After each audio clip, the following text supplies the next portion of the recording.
Hello everyone, मैं doctor Nikita, physiotherapist. आज हम बात करेंगे एक छोटा सा इन्फेक्शन जो धीरे धीरे बोन तक पहुंच जाता है और वो धीरे धीरे बोन को गलाना स्टार्ट कर देता है। जी हाँ, एक ऐसी कंडीशन जो कि बोन को प्रॉपर डिस्ट्रॉय कर देती है, जिसको हम ऑस्टियोमाइलाइटिस कहते हैं। तो आज हम बात करेंगे कि ऑस्टियोमाइलाइटिस होता क्या है, क्या क्या इसके साइन एंड सिम्टम्स होते हैं, क्या पैथोफिजियोलॉजी होती है और मोस्ट इंपॉर्टेंट पार्ट कि इसका फिजियोथेरेपी मैनेजमेंट क्या है। अगर आप एक फिजियोथेरेपी स्टूडेंट हैं तो आपके लिए ये बहुत इंपॉर्टेंट लेक्चर है। तो चलिए स्टार्ट करते हैं। आज का टॉपिक है हमारा ऑस्टियोमाइलाइटिस। तो सबसे पहले मैं आपको बताऊंगी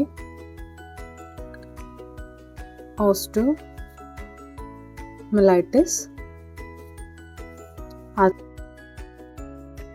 इसमें मैं आपको सबसे पहले डेफिनेशन बताऊंगी इसके बारे में कि डेफिनेशन ऑस्टियोमाइलाइटिस होता क्या है। Osteomyelitis is a infection of bone and bone marrow caused by microorganisms।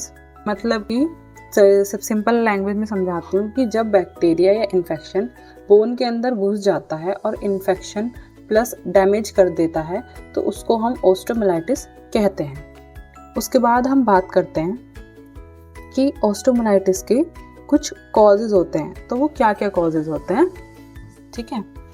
तो पहला कॉजेज हो सकता है कोई ट्रॉमा हुआ हो या फिर फ्रैक्चर हुआ हो, ठीक है, या फिर कोई ओपन वुंड हो या फिर सर्जरी का इन्फेक्शन हो, ठीक है, या फिर ब्लड इन्फेक्शन हुआ हो जिसको हम हेमेटोजीनियस बोलते हैं, स्प्रेड, ठीक है, या फिर वो पेशेंट डायबिटिक हो, ठीक है। ये सबसे ज़्यादा मोस्ट इम्पॉर्टेंट रीज़न होता है, कॉजेज होता है, ठीक है। तो उसके बाद हम बात करते हैं टाइप्स ऑफ ऑस्टियोमाइलाइटिस। तो इसके 3 टाइप्स होते हैं ऑस्टियोमाइलाइटिस के। First, second and third.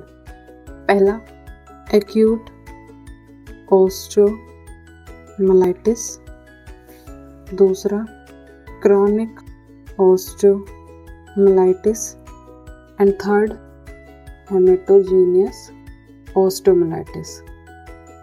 तब बात करते हैं इनके अंदर क्या क्या चीज़ें आती हैं। जब ये चीज़ें होती हैं तो क्या क्या चीज़ें फेस करनी पड़ती है पेशेंट को। ये क्या होता है, ये सडन ऑनसेट होता है। दूसरा, सीवियर पेन होता है पेशेंट को। तीसरा, फीवर भी प्रेजेंट होता है जब ये कंडीशन होती है।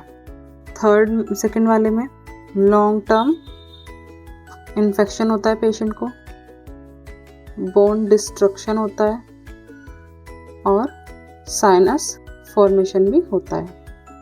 बात करते हैं थर्ड के बारे में। थर्ड में क्या क्या होता है, इन्फेक्शन इन ब्लड, ठीक है, और ये किस में होता है, मोस्टली इन चिल्ड्रंस।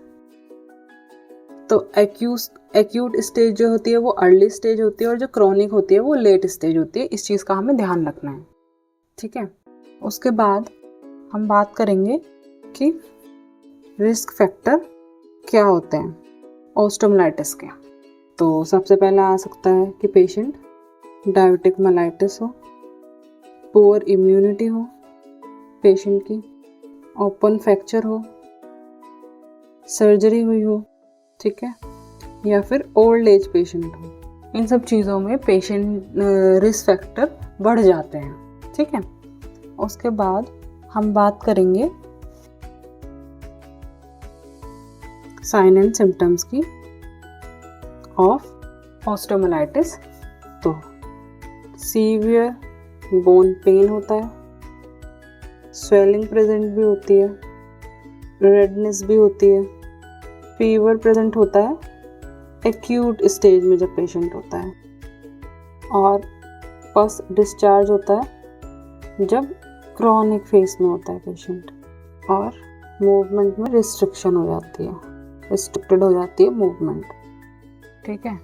तो जब पेन और स्वेलिंग और प्लस फीवर तो जब ज़्यादा हो जाए तो समझो कि सस्पेक्टेड इन्फेक्शन है बॉडी के अंदर। ठीक है, ये चीज़ हमें ध्यान रखनी है। अब बात करते हैं पैथोफिजियोलॉजी के बारे में। Pathophysiology of osteomyelitis. फर्स्ट क्या रहेगा? Infection enters in bone. ठीक है। दूसरा पस फॉर्मेशन। तीसरा ब्लड सप्लाई डिक्रीज हो जाएगी। ठीक है। और बोन निक्रोसिस होना स्टार्ट हो जाएगा, मतलब कि बोन्स के जो वो हैं वो डेड होना स्टार्ट हो जाएंगे। ठीक है। एक स्पेशल टर्म होती है, ठीक है, जो कि एग्ज़ाम पर्पस से इम्पॉर्टेंट होती है। अगर पैथोफिजियोलॉजी पूछा जा रहा है तो आप उसमें बता सकते हैं। क्या नाम है उसका? सेक्वेस्ट्रम, जिसको बोलते हैं डेड बोन। ठीक है। और एक होती है इनवोल्क्रम, जिसको हम बोलते हैं न्यू बोन का फॉर्मेशन होना। तो ये दोनों पॉइंट्स आपको याद रखने हैं, ये एग्जाम पर्पस से इम्पॉर्टेंट है। ठीक है। उसके बाद हम बात करते हैं डायग्नोसिस के बारे में कि इसका डायग्नोसिस क्या होगा। सबसे पहले हम पेशेंट को एक्सरे करा के देखेंगे। ठीक है। उसके बाद हम MRI करवाएंगे, जो कि बेस्ट और अर्ली डिटेक्शन होता है, हम पता कर सकते हैं इजीली। ठीक है। कुछ ब्लड टेस्ट्स कराने होते हैं हमें, जैसे कि ESR और CRP। इसमें ब्लड में इन्फेक्शन वगैरह का पता चल जाता है। और एक बोन बायोप्सी करवानी होती है। ठीक है। डायग्नोसिस में हम पेशेंट को ये चीज़ें करवाते हैं। ठीक।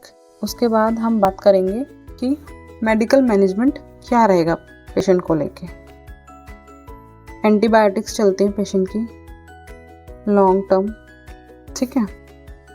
सर्जिकल डिबेडमेंट चलता है फॉर रिमूव डेड बोन। ठीक है। और ड्रेन किया जाता है, ड्रेनेज ऑफ पस, ये सब चीज़ें कराई जाती हैं। उसके बाद हम बात करते हैं मोस्ट इम्पॉर्टेंट पार्ट की, जो है फिजियोथेरेपी मैनेजमेंट। हमारा सबसे पहले, जो मैं हमेशा आपको बताती हूँ, कुछ गोल्स होते हैं। पेन रिड्यूस, जॉइंट स्टिफनेस को प्रिवेंट करना, मसल स्ट्रेंथ मेंटेन करना। उसके बाद 3 स्टेज होती हैं इसमें। कौन कौन सी? पहली होगी एक्यूट स्टेज, दूसरी होगी रिकवरी स्टेज, और तीसरी होगी क्रॉनिक स्टेज। ये 3 स्टेजेस होती हैं, ठीक है, जिनका हमें ध्यान रखना होता है। तो फर्स्ट स्टेज के अंदर हम क्या बोलेंगे पेशेंट को? रेस्ट करने के लिए बोलेंगे। दूसरा इमोबिलाइजेशन के लिए बोलेंगे, ठीक है, और पेन रिलीफ मॉडलिटीज़ यूज़ करेंगे, जैसे कि IFT या फिर टेंस, जिससे पेशेंट के पेन में रिलीफ आना स्टार्ट हो जाए। ठीक है। उसके बाद रिकवरी मोड जो होता है, उसमें हम पेशेंट को ROM एक्सरसाइजेस करवाएंगे, मसल स्ट्रेंथनिंग एक्सरसाइज करवाएंगे, और ग्रेजुअल वेट बेयरिंग स्टार्ट करेंगे पेशेंट के। क्रॉनिक में हम क्या करेंगे? फंक्शनल ट्रेनिंग देना स्टार्ट करेंगे, पेशेंट को गेट ट्रेन करेंगे और एंड्योरेंस एक्सरसाइज करवाएंगे। ठीक है। ये चीज़ हमें ध्यान रखनी है, बहुत इंपॉर्टेंट है, जो मैं आपको ब्लाइंड बोलने वाली हूँ। डायरेक्ट प्रेशर या फिर एग्रेसिव एक्सरसाइज अवॉइड करनी है, क्योंकि जो इन्फेक्टेड एरिया है वहाँ पर। ठीक है। उसके बाद हम बात करेंगे कि कुछ कॉम्प्लिकेशंस होती हैं। तो क्या क्या कॉम्प्लिकेशंस हो सकती हैं ऑस्टियोमाइलाइटिस में? पहला, क्रॉनिक इन्फेक्शन हुआ हो। दूसरा, बोन डिफॉर्मिटी हुई हो। तीसरा, फ्रैक्चर हुआ हो। फोर्थ, सेप्सिस फॉर्मेशन हुआ हो। ठीक है, जिसमें लाइफ थ्रेटनिंग होना स्टार्ट हो जाती है। तो अब मैं आपको यही बोलना चाहूँगी कि अगर आपको ऑस्टियोमाइलाइटिस का कॉन्सेप्ट क्लियर हो गया है तो इस वीडियो को लाइक करें और मेरे चैनल फिजियो निकिता को सब्सक्राइब करना ना भूलें for more easy physiotherapy lectures. Thank you. मिलते हैं नेक्स्ट वीडियो में।